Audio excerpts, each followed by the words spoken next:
Good morning. Do you swear or affirm the testimony you're about to give today is true, correct, complete, to the best of your knowledge, information, and belief? I do. Thank you. Thank you. Mr. Kwon, would you like to address the committee with an opening statement? Thank you, Mr. Chairman.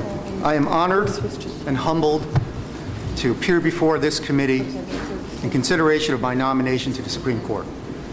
I'd like to thank the committee, many of whom I've met with personally, as well as other senators, and I'd like to thank each of them for the courtesies that they have extended to me by themselves and their staffs. I would also like to thank Governor Chris Christie for nominating me to the state's highest court. To appear before this committee as a nominee to the Supreme Court was not something that was even fathomable to a young child who arrived at John F. Kennedy Airport in the summer of 1973 with his parents to begin a new life. My appearance here today is a testament not to myself, but to my parents, who sacrificed and persevered to provide me with every opportunity that they could. My presence here today is also a testament to something else. It is a testament to the openness, fairness, and fundamental decency of the people. Thank you.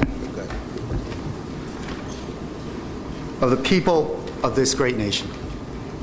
I arrived on that day in 1973 as a 6-year-old child, not knowing the language, and different from many people in so many different ways. But I had a wonderful and diverse childhood and upbringing with great friends of all different races, ethnicities, and religions.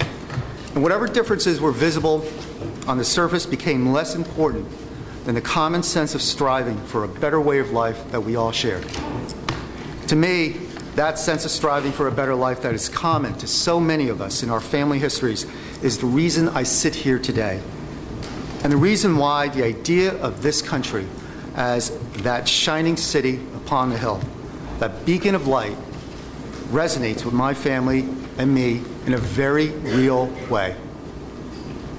There is no other nation in this world where a person like me would ever have had the opportunity to be sitting here before you today to be considered for one of the most important courts in this land.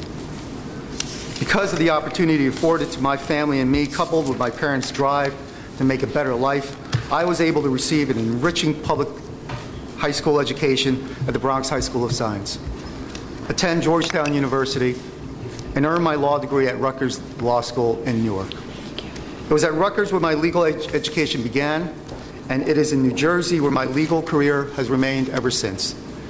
After graduating from Rutgers, I remained in Newark and began practicing at the law firm of LaBeouf, Lamb, Green & McCrae, where I really had the good fortune of working on a diverse range of matters from general litigation to transactional matters to public utilities work to pro bono divorce cases.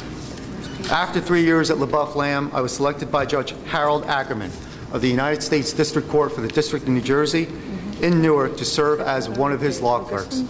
For 2 years, I worked closely with Judge Ackerman in civil and criminal matters that came before him, drafting bench memoranda and opinions on a diverse range of issues, including cases where he sat by designation on the United States Court of Appeals for the Third Circuit.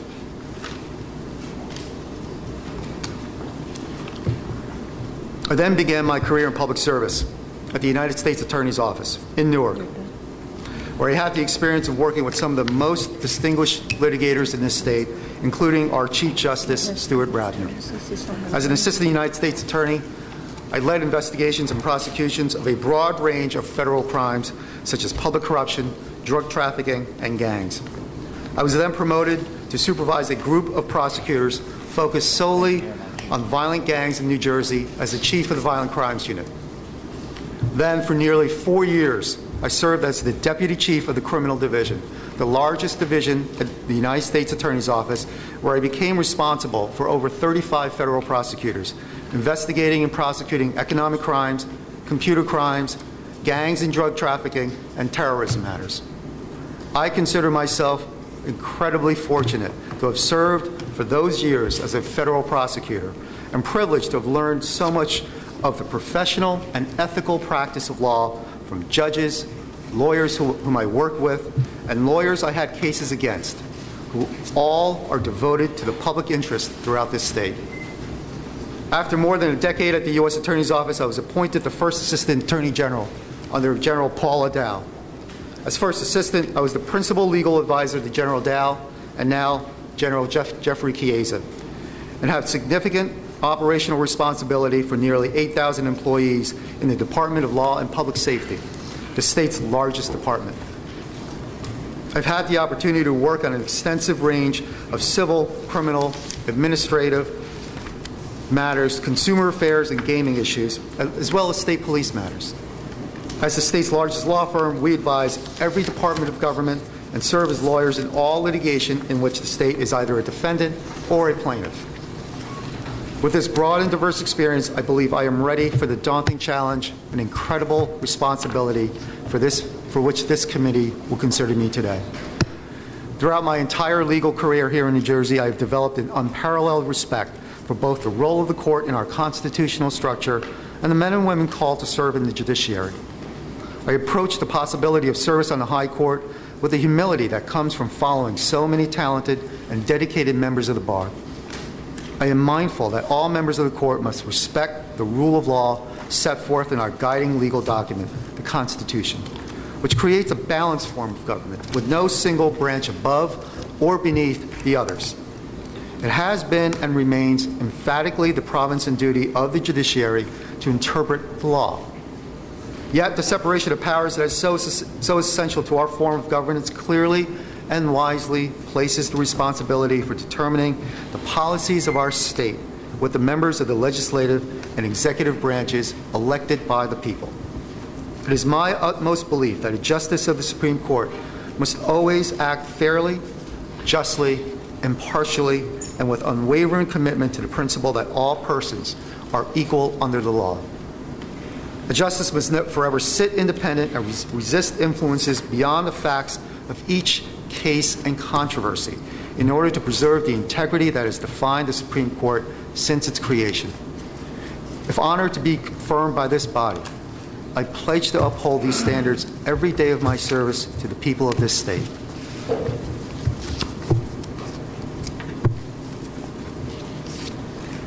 It is also appropriate that today I address another matter concerning my nomination, the public attention surrounding a civil settlement involving my mother's business and the government.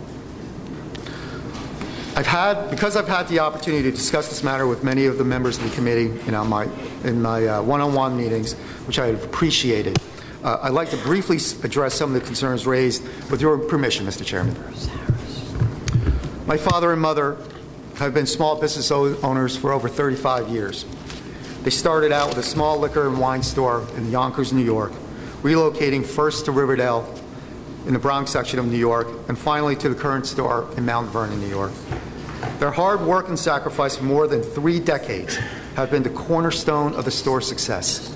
Their business was always a joint labor of love until beginning sometime in 2009, my father suffered a series of strokes which incapacitated him and the gradual loss of his eyesight due to diabetes.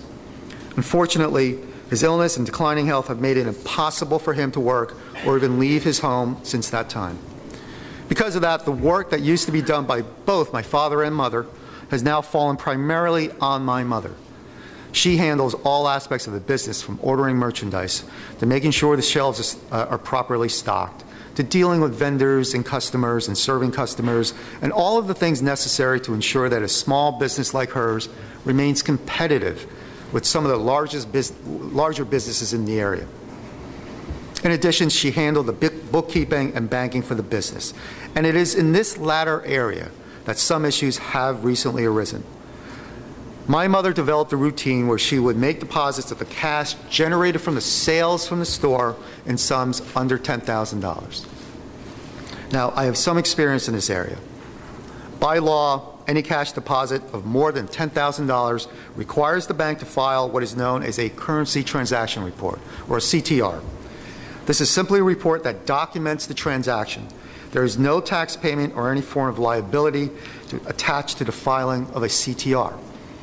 So while people are free to make deposits in whatever form and any amount they choose, A problem arises when they know there's a reporting requirement, and they make deposits with the purpose to prevent that report from being filed. I've since spoken with my mother on numerous occasions, and she has indicated to me that while she was making these deposits, she did not know of a reporting requirement or what a CTR was. What she did know was that she was reporting all of the income that those deposits represented on her tax returns and was paying taxes on them. I first became aware of how my mother was making her deposits sometime in March of 2011, after her bank had informed her that it was closing her business account. As I have indicated to many members of this committee, this was the first time the bank had indicated any concern with their banking practices after nearly a year and a half of accepting these deposits.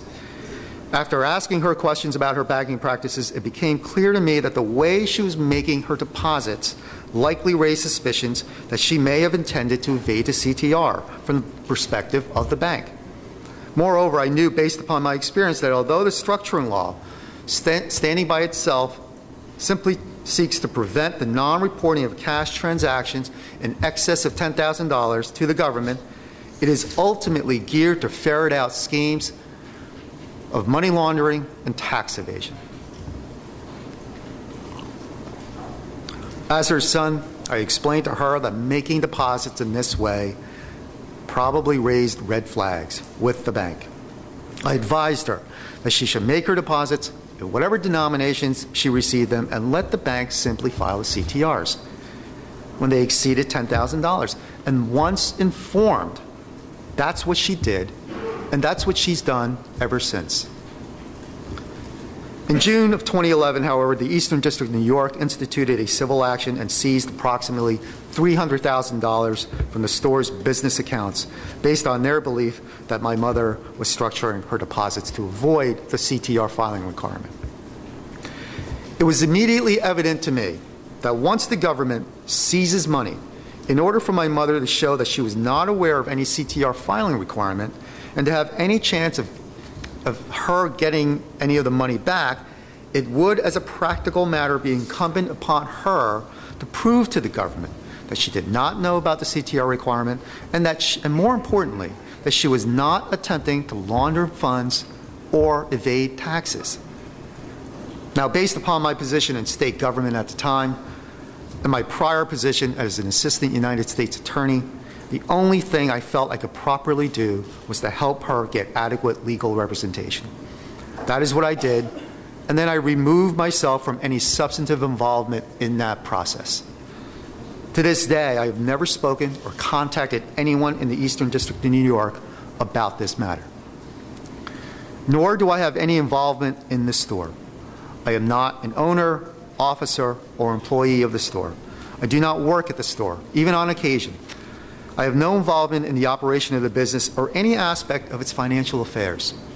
Apart from general conversations about how our work days have been and how the store is doing, I've never delved in any detail into the store's operations, and especially not regarding how my mother was conducting her banking practice. This was so even after my wife took over for my father as part owner of the store. How was your day? Are you guys busy today? How are the employees working out? These are the type of general family conversations that I had.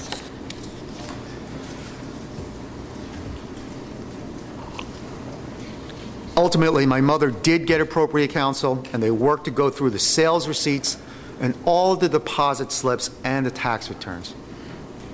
They were able to show the government that all of the cash in those deposits came from the sale of merchandise at the store, and all of it was reported on the tax returns, and all of the taxes were paid. My mother and the government settled the matter where the government returned just under 50% of the money in a civil settlement. There was no liability found by the government and no liability admitted by my mother. My mother certainly wanted all the money back as she felt that she had done nothing wrong. But my understanding is that she would have had to endure and win a trial in Brooklyn for the government to return the balance of the money. My mother is 69 years old. She still works 7 days a week. Although my wife and I help take care of my father, she continues to remain the primary caretaker of my father. The prospect of going through the entire litigation process with depositions, discovery, and document productions, and all that comes with it, under her circumstances, would have taken an enormous physical, emotional, and financial toll on her. And in addition, she would have had to expend substantial amounts of money on the legal fees. My mother is a proud woman, but she is also pragmatic. Understandably, this has been an extremely trying time for my mother and my family. I am relieved that she was able to put the civil matter behind her. My mother was not evading taxes or laundering money. She made a mistake because she didn't know of a reporting requirement outside of reporting all of her income on her tax returns. And no one ever told her until March of 2011 when I found out about it and I talked to her. Senators, I am, and I have always been, and I always will be, incredibly proud of both my parents. Now, some have said that my nomination is historic. Personally, I don't look at it this way.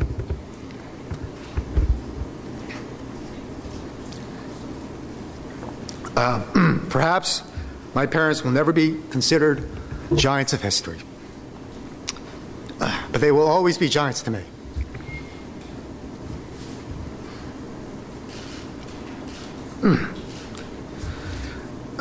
Sorry. They were in the prime of their lives when they left Korea and their families and friends.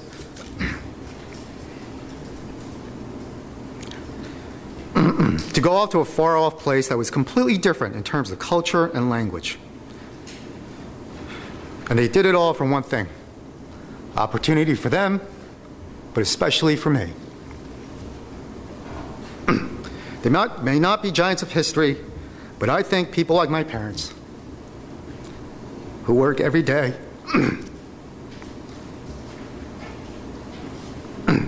quietly, without acclaim or much credit, who have to deal with the daily trials and tribulations of seeking some measure of success, sometimes making some mistakes along the way, but always with the right intent, are the true heroes of this nation. In many ways, I think that is why I've been attracted to the law. A system of justice does not exist in a vacuum. It is reflective of the values and aspirations of its society's people. Fairness, openness, and decency. Those are the hallmarks of this nation and the hallmarks of this great system of justice. I find it difficult to express just how humbled I feel to be sitting here before you today, to be considered to be an Associate Justice of the New Jersey Supreme Court.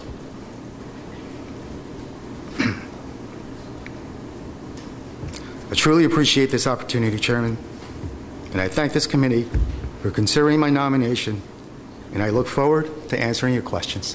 Thank you.